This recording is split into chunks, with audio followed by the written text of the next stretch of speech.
Hey guys, welcome back to a brand new sports-based video. So for today's NBA video, we are going to be recapping the first round series between the Phoenix Suns and the Los Angeles Lakers. So as you guys know, the Phoenix Suns beat the Los Angeles Lakers in 6 games, 4-2, to move on to the second round of the Western Conference playoffs.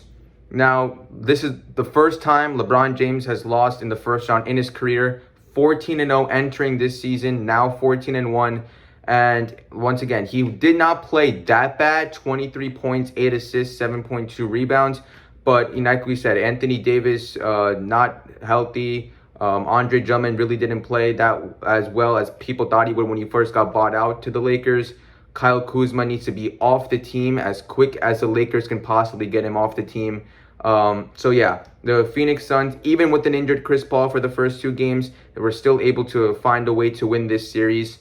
So once again, major disappointment for the Lakers, who were defending champions, then acquired two Six-Man of the Year finalists in Montrezl Harrell and Dennis Schroeder, and they weren't able to make it out of the first round. So a couple of important moves for the Lakers this offseason.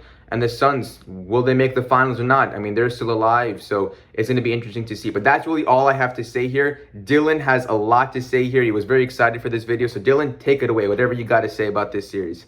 So the first thing I want to talk about are the Suns, obviously. I want to congratulate them on winning their first ever playoff series since 2010. Devin Booker played amazing.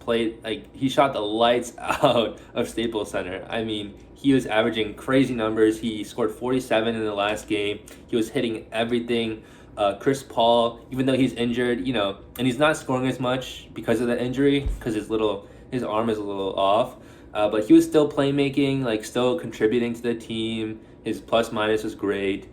DeAndre Ayton was playing fantastic, especially against Anthony Davis, Mikal Bridges. Jay Crowder had a big Game 6. Cameron Payne. All of these guys stepped up, and they deserve to win because they were the better team. They deserve to win. I don't care what anyone says. The Suns are a legit playoff contender now, and I just want to congratulate all of their players on that. But now I want to talk about the Lakers, right?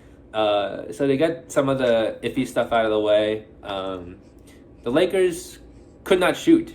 They could not shoot, and that largely lays on the shoulders of Dennis Schroeder, who turned down a 4-year, $80 million extension from the Los Angeles Lakers, and he said he wanted to play this season out and hopefully potentially get a $100 million contract. Well, it looks like that is not happening. He played terrible. He could not shoot. I think it was game 4 or 5. He was the first player in Lakers history, playoff history, to shoot 9 or more shots and have 0 points. That is just unacceptable. He played trash the entire playoff series. Obviously, he is not getting that $100 million bag. Only if he goes to China. Only if he goes to China. Only chance. Only chance.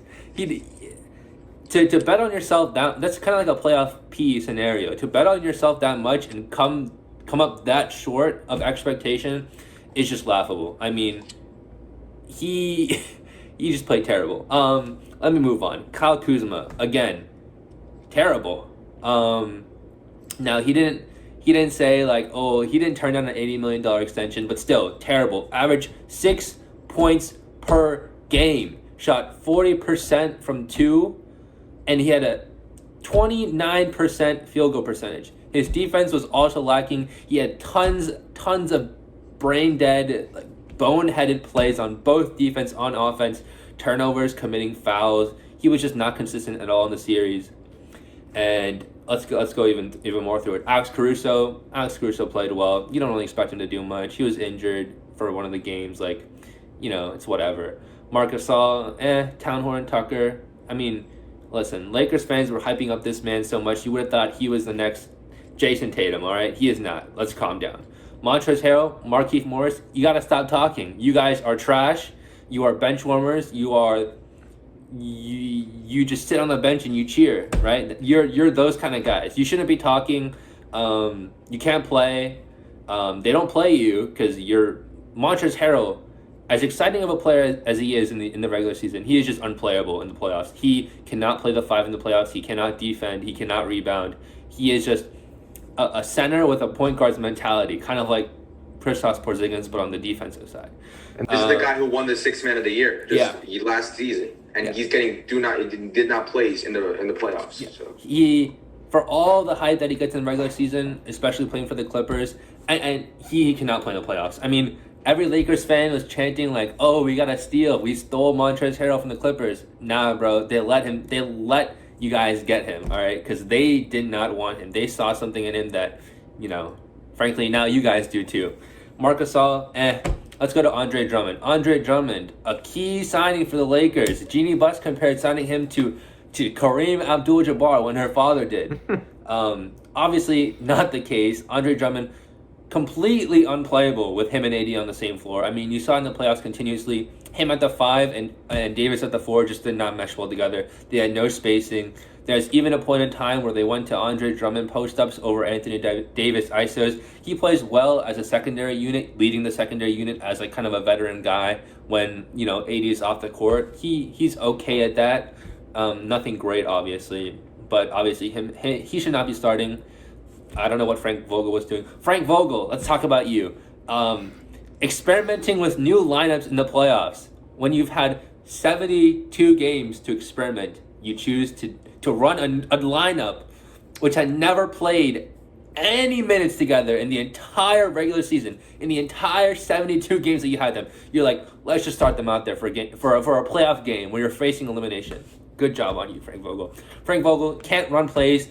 Defensive coach, all right. Offensive coach, not so much. Not even a coach. He just tells LeBron, do whatever you want to do. Yeah. Okay. Anthony Davis.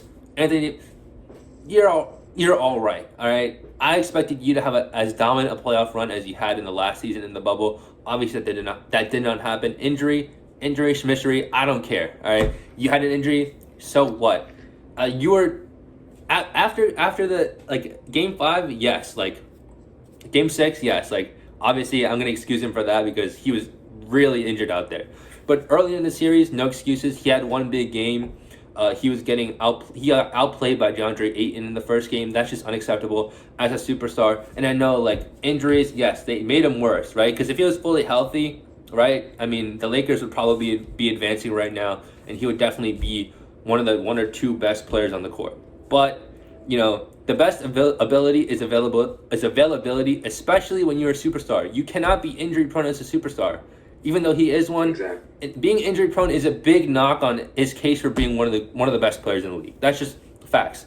He's injury prone. He's missed entire seasons before. He just doesn't play. And no matter how good you are on the court, if you're not on the court, then it doesn't matter how good you are when you can play. Didn't he sign a big contract this offseason?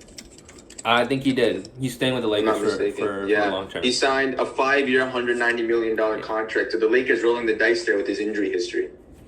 He's a great player, right? When he was, in my opinion, maybe the best player on that Lakers playoff run.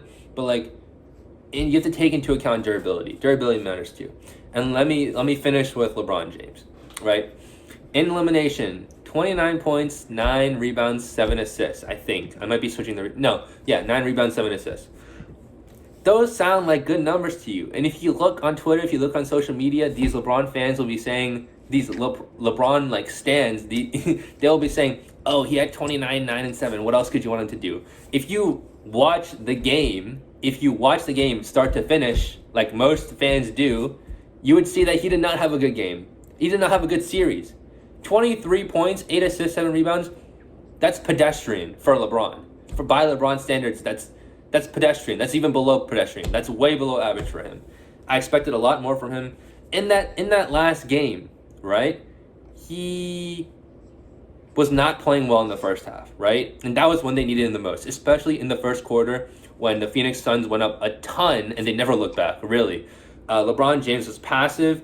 He did not have the bunnies, whether that's because of injury or whether that's because of, father time and him getting older. It's a separate case. He just couldn't finish at the rim. He couldn't get the same lift that he used to. He couldn't, jump 40 inches like he could. He couldn't finish like he could. He wasn't aggressive because he knew that his shots weren't falling. He did not score well. And let's be honest, a lot of his points came when the game was already over. Late in the third, in the fourth quarter, he was just stat padding. I'm going to be honest. I don't hate LeBron James. I actually like him quite a bit. I think he's the second greatest player of all time. But as the second greatest player of all time, facing elimination in the first round of the playoffs, you have to do better than that. And the last point that I like to make about his game, especially in Game 6, was the defense. LeBron James is not the same defensive player that he once was, especially on Miami. On Miami, yes, he probably should have won Defensive Player of the Year over Marc Gasol. He got robbed. But now he's not the same. And that's okay. He's older. He's 36. No one expects him to be the same.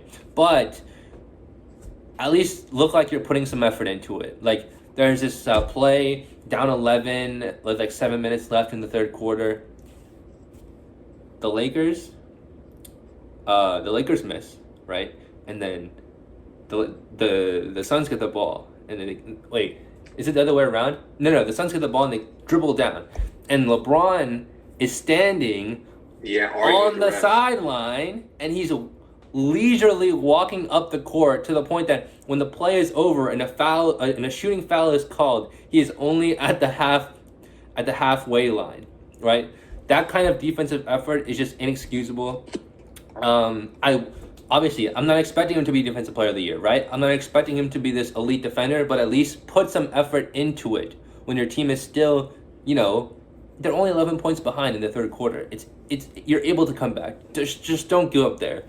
And LeBron James, he does get frustrated at his teammates a lot. A lot of great players do, and I wish they would cut back on that. But his teammates were playing bad. Like, you can't blame him for that.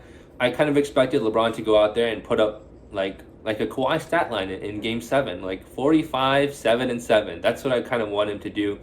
I was expecting 2018 Bron to show up. Exactly, like game 1 of the NBA Finals 2018, like 51 points, but it didn't happen.